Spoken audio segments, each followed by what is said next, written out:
5000 yıllık tarihi olan Takkeli Dağı'nın eteklerine inşa edilmiş Gevele Kalesi'ndeyiz. Gevele Kalesi Hititlerden Roma'ya, Roma'dan Selçuklu'ya, Selçuklu'dan Osmanlı'ya kadar uzanan geniş bir zaman çizelgesine sahip antik bir eserdir. Bugün dilimiz döndüğünce size burayı anlatmaya çalışacağız. Buranın köklü tarihini umarım hepinize aktarabiliriz. Öncelikle belirtmem gerekiyor ki burası şu an ziyarete açılmış bir alan değil. Çünkü 2021 yılından beri devam eden kazı çalışmaları hala devam etmektedir. Biz bu çekimi yapabilmek için İl Kültür Turizm Bakanlığı'ndan ve Selçuklu Belediyesi'nden özel izin aldık arkadaşlar. Bugün burayı size tanıtabilmemiz için bize imkan sunan İl Kültür Turizm Bakanlığımıza ve Selçuklu Belediyesi'ne teşekkür ederiz. Şimdi hep beraber bu tarihi yapıyı inceleyelim.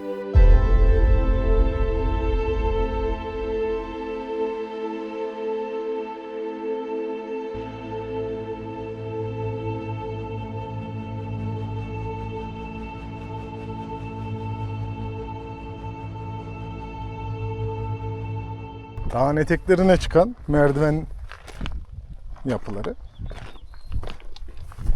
Buradan kaleye doğru çıkışımızı gerçekleştiriyoruz.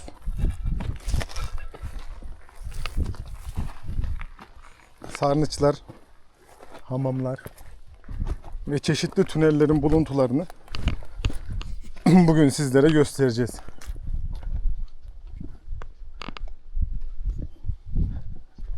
Bu tüneller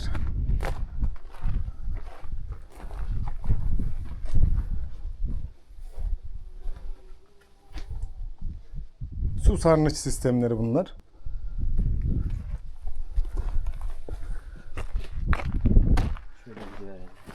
Patikayı takip edelim. Kazda ekibi hepsinin üzerine bir tabela yerleştirmiş.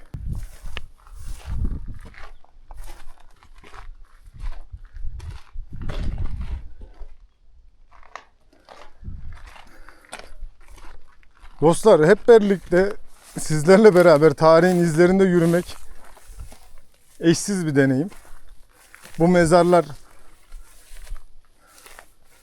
binlerce yıldır burada yaşamış olan insanların gömüldükleri yerler.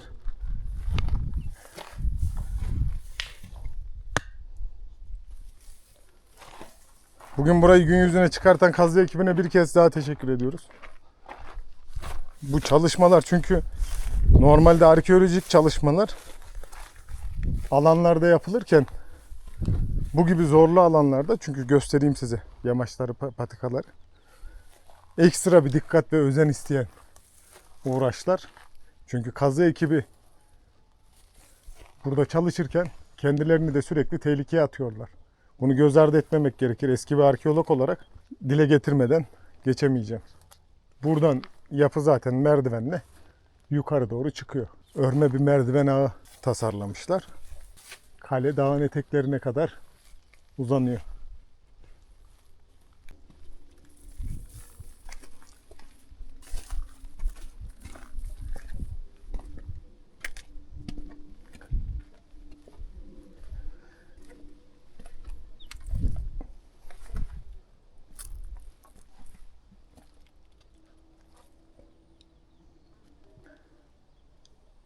Dostlar, tekrar dile getiriyorum. Bu çekimleri yapmamız bizim için gerçekten uğraş gerektiriyor. Kameraman arkadaşım Hüseyin'in sırtında taşıdığı yük. Yani bazı yerlerde yükü bölüşsek de ekseriyetle bu kameranın arkasında olan kameraman arkadaşım Hüseyin'e yorumlarda teşekkür ederseniz sevinirim.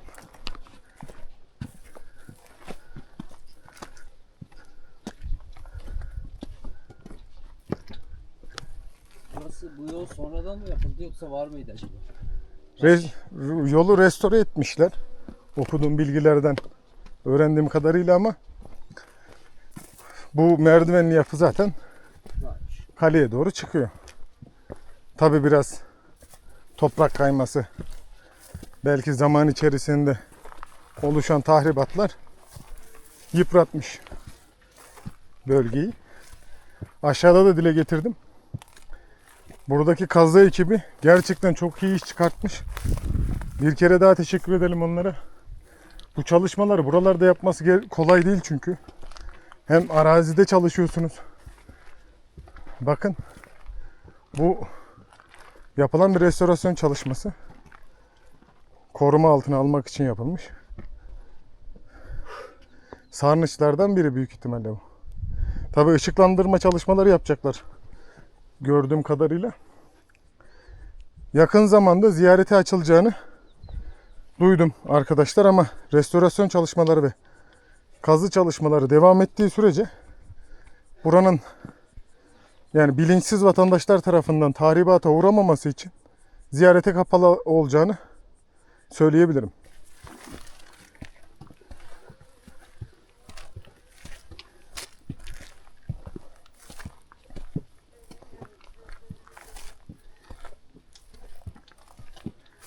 Selçuklu döneminde Selçuklu sultanları gelen elçileri yukarıda göreceğiniz Gevale Kalesi'nde ağırlamış.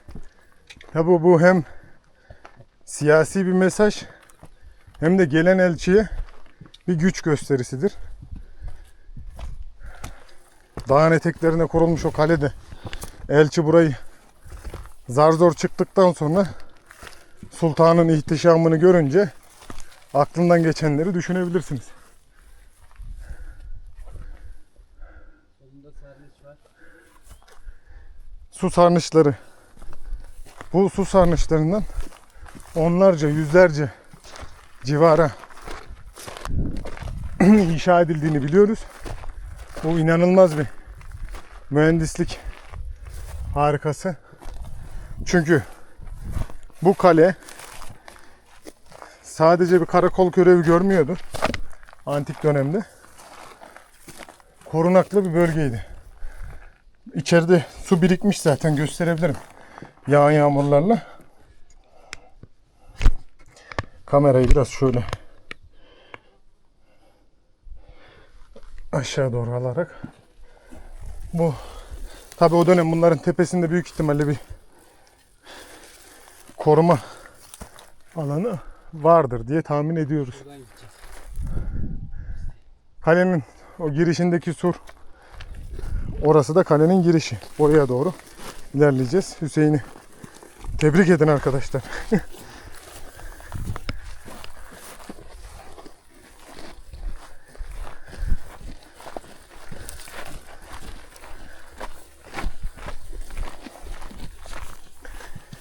Günlerdir Gevale Kalesi hakkında yapılan kazı raporlarını, araştırmaları, çalışmaları okuyorum. Şu an bu alanın çekimini yapıyor olmak kendimi o dönemde hissetmeme sebep oldu. Benim için de bilgi taze çünkü. Şimdi sur duvarları ve yine sarnıçların olduğu yerleri göstermek istiyorum.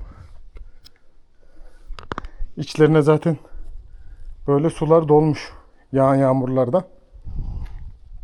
Gördüğünüz gibi. Bu o dönem için çok hayati bir önem taşıyan sistem. Çünkü bugün günümüzde bizler muslukları açıp çeşmeden suya saniyesinde erişebiliyor olsak bile o dönemde yaşadığınızı hayal edin. Arkadaşlar. Burada gözetleme yerleri sur duvarının. Aşağıdan size gösterdiğim bölüm burası.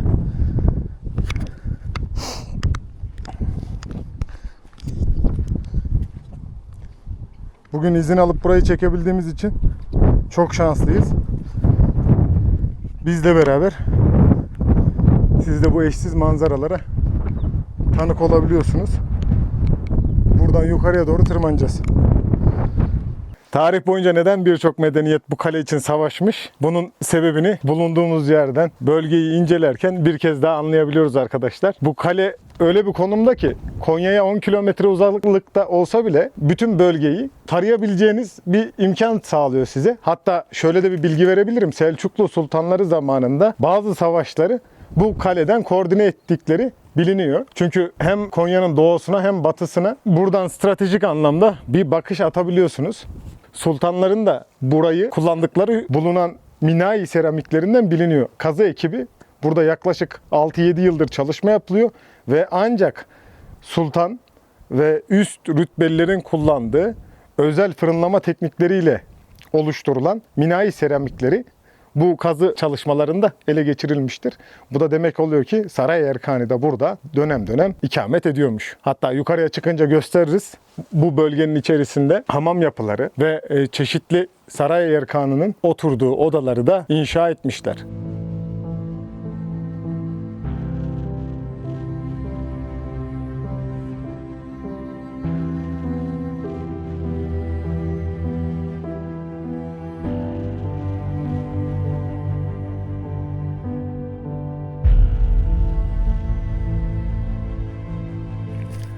Dağın eteklerinden kaleye doğru çıkıyoruz.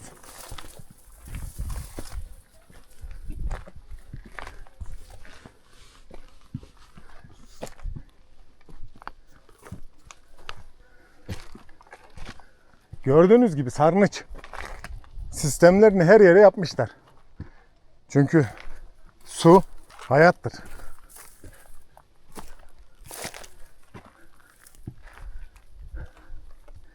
Kalenin burçlarından birini görüyoruz.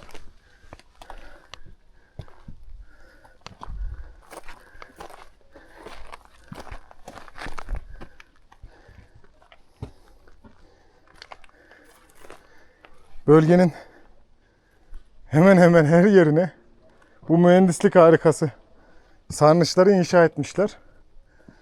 Gördüğünüz gibi günümüzde bile yağmur sularını muhafaza ediyor.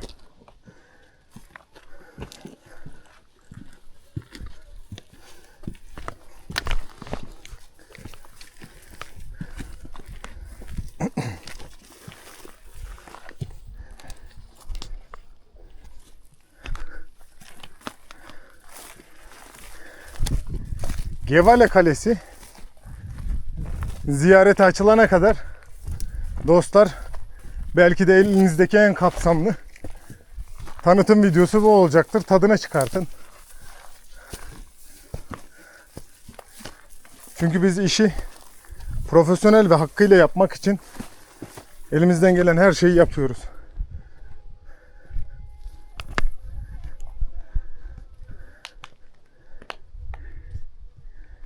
Bakın.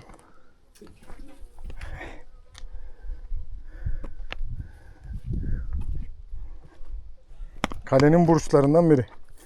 Batı yakasına bakan. Gevele Kalesi'nin içindeyiz. Sağ tarafımda gördüğünüz yapı restore edilmiş burç. Hoş geldiniz.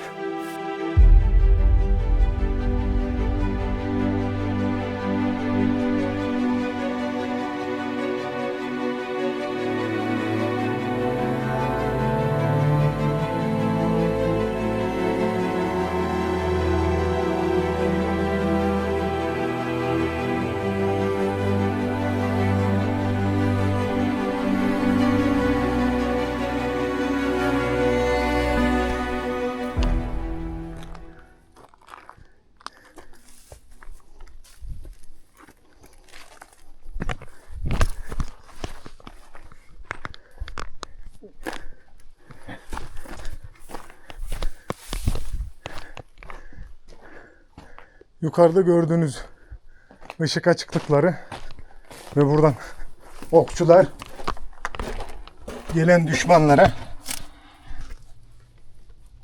ok atıyorlar. Belki de taş atıyorlar.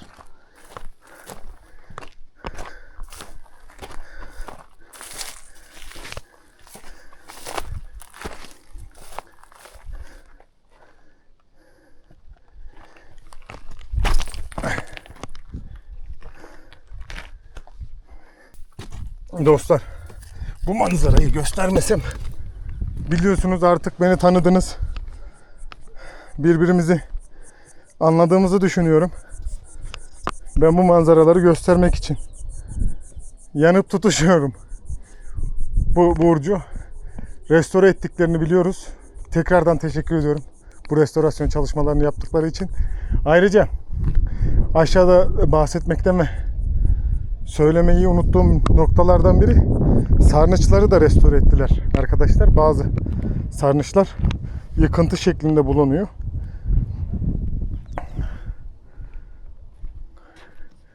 Kalenin şu an içindeyiz. Ve Konya ayaklarınızın altında. Alanı dört bir taraftan görebiliyorsunuz. Daha en tepesinin 1675 metre olduğu veya 1675 ile 1640 metre arasında olduğu biliniyor, tahmin ediliyor. Kalenin içerisindeyiz.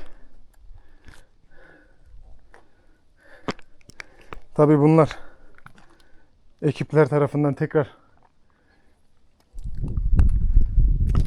düzenleniyor. Sarnıçlar. Gördüğünüz gibi koruma altına alınabilmek için yeniden alçıyla birbirlerine tutturulmuş. Gördüğünüz bir sarnıç daha, bir sarnıç daha. Kalenin dört bir yanında artık kalenin içerisindeyiz. Selçuklu sultanlarına ev sahipliği yapmış.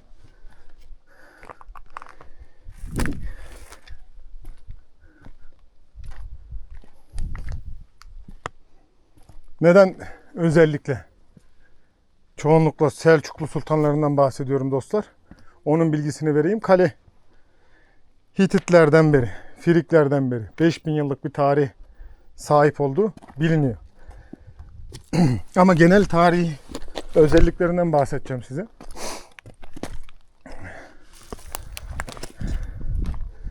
Özellikle Selçuklular zamanında sultanların olası şehir baskınlarından savaş zamanlarına kadar burası sığındığı bir liman olarak onların en korunaklı bölgesi olmuş. Selçuklulardan önce Bizanslar, Romalılar kaleyi aktif olarak kullanmışlar ama uç karakol olarak kullanmışlar burayı. Şimdi kalenin şu bulunduğum yerlerden anlayacağınız gibi konumu o kadar önemli ki size bütün coğrafyayı ayaklarınız altına seriyor.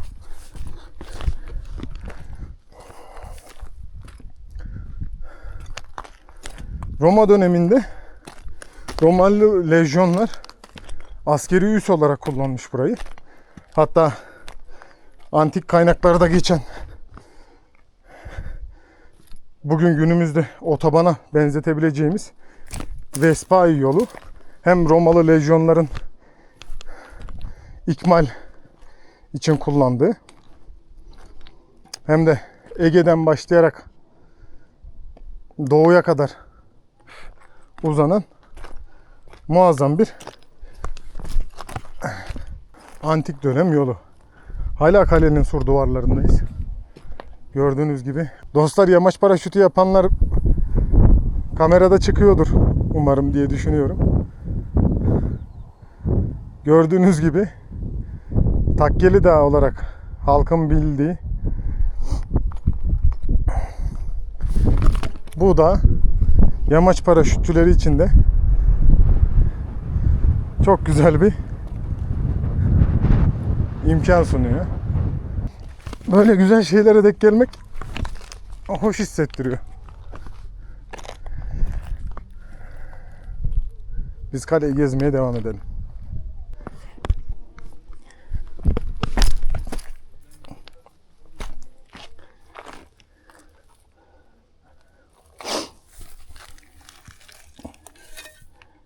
Bu tarz işlemeli seramikleri, kazı ekipleri yanlış anlaşılmasın, orada unuttukları için bırakmıyorlar arkadaşlar. Bazı seramik yapılar o dönemin yaşantısını, hayatını anlatıyor olsa da yani çok fazla aynı eserden bulduğunuz zaman bakın kayanın üzerindeki bazı yazılar görebiliyorsunuz.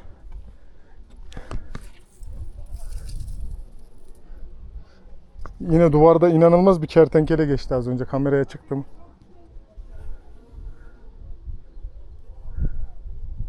Bütün Konya ayaklarınızın altında.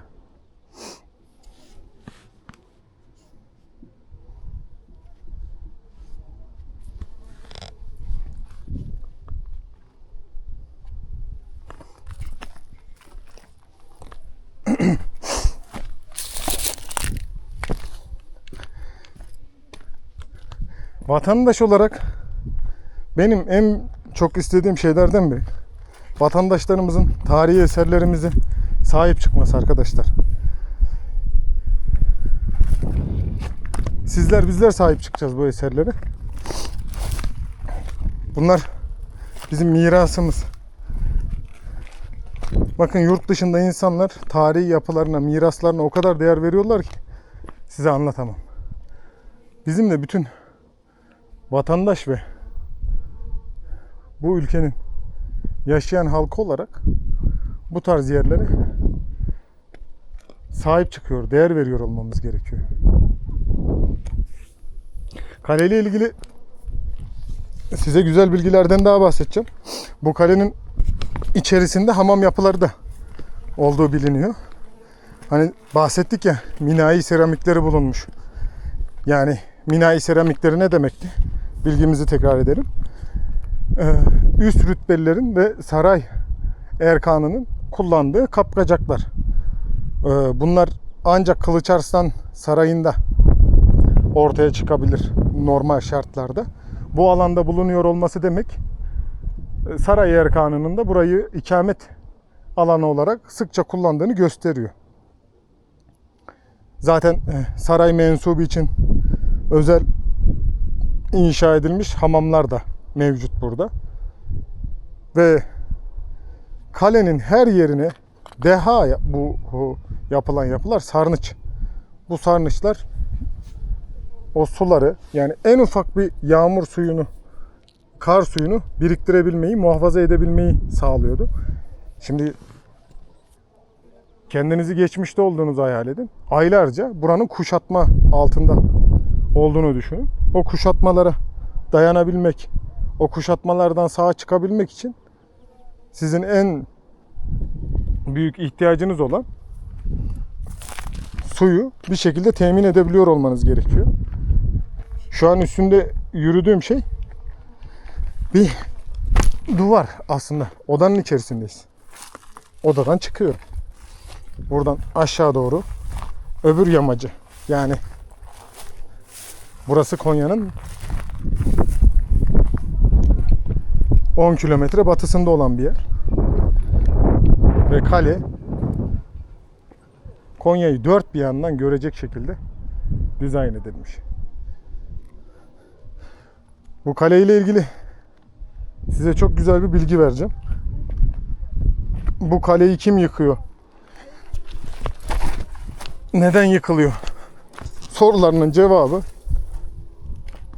çok enteresan dostlar.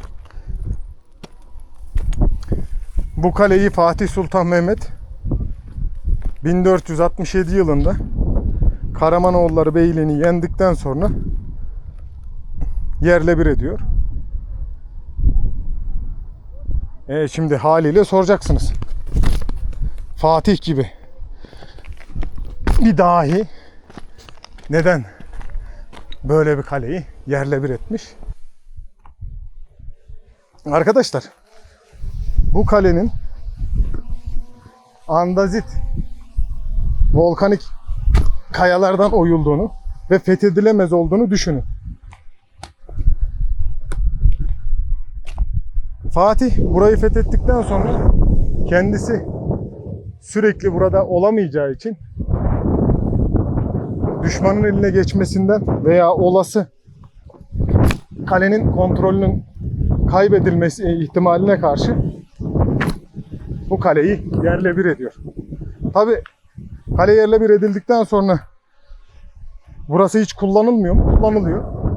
Osmanlı zamanında burası Ramazan aylarında top patlatmak için ve astrolojik olarak güneşin doğuşunu batışını takip edebilmek için kullanılmış. Gevale'deyiz.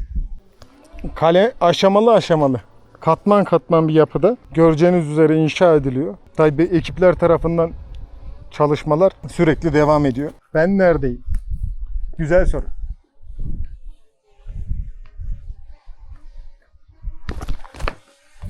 Ben size buraları gösterebilmek için burçların üzerindeyim.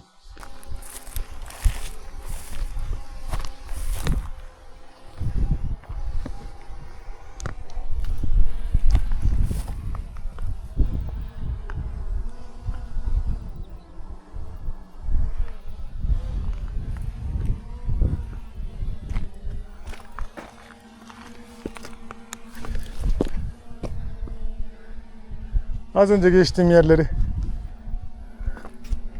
tekrar oradan geçmeyerek mecbur bazı yerlerden tekrar geçiyoruz.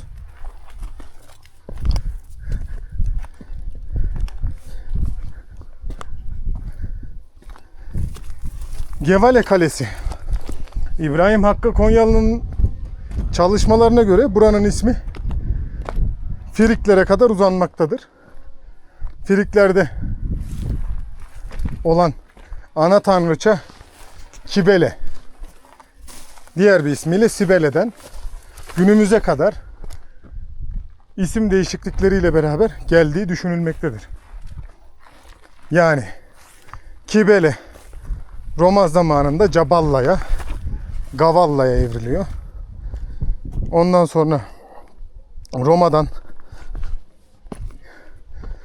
geç dönem Bizanslılardan burayı teslim alan Selçuklular zamanında Gavalla, Caballa ve en sonunda da günümüze ulaşan ismiyle Gevale Kalesi olarak isimlendiriliyor.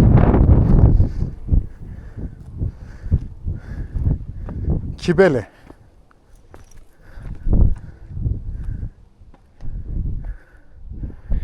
Etimoloji çok ilginç bir şey dostlar. Bizden binlerce yıl önce yaşamış insanların isimlendirmeleri, günümüzde dil sürçmeleri,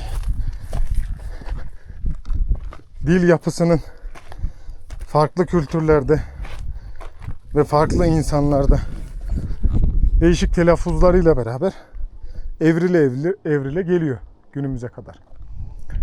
Bakın ocak yapısı burası. Mutfak.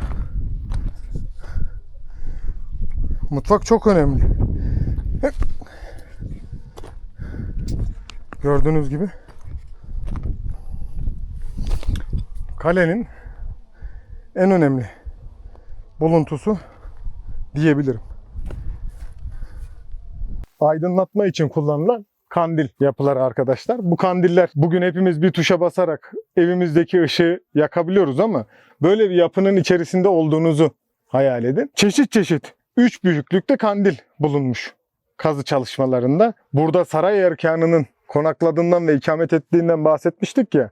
Özellikle saray erkanının mensuplarının kullandığı daha geniş ve mühürlü kandillerin de kazı çalışmalarında bulunduğu biliniyor arkadaşlar. Hatta kazı ekibinde kazı başkanının bir söyleşisini dinlediğimde bu çalışmalarının çoğunun müzeler müdürlüğüne teslim edildiğini ve sergileneceğini dile getirmişti. Bugün burayı çekebilmek için haftalar öncesinden izin başvurumuz oldu. Konya Belediyesi Gevale Kalesi'nden Konya'ya teleferik çalışması yapacak arkadaşlar. Görmeyi çok istediğim şeylerden biri. Umarım erken dönemde yapılır. Çalışmaları bitirilir. Konya'mıza zaten böyle bir çalışmanın yapılmasını ben yıllardır istiyorum. Dünya çapında bir turizm başkenti olabiliriz. Fatih Sultan Mehmet'in 1467 yılında yıktığı kaledeyiz. Dostlar, Fatih Sultan Mehmet burayı neden yıktı? Fatih gibi bir dehanın burayı yıkmasının tek bir sebebi vardı. Karamanoğullarından burayı aldıktan sonra tekrar düşman eline geçmesinden endişe ettiği için bu kaleyi toplarla yıktı. Yapılan kazı çalışmalarında burada bulunan güller bize kaynağını veriyor arkadaşlar. Gevale Kalesi Konya'nın kilidi. Buraya niye Konya'nın kilidi demişler? Antik Roma döneminde Romalı lejyonlar burayı askeri üs olarak kullanmışlar. Konya'yı dört bir açıdan gören bu Gevale Kalesi o dönem Ege'den başlayarak Orta Doğu'ya kadar giden Vespanya yoluna koruyuculuk yapmıştır arkadaşlar.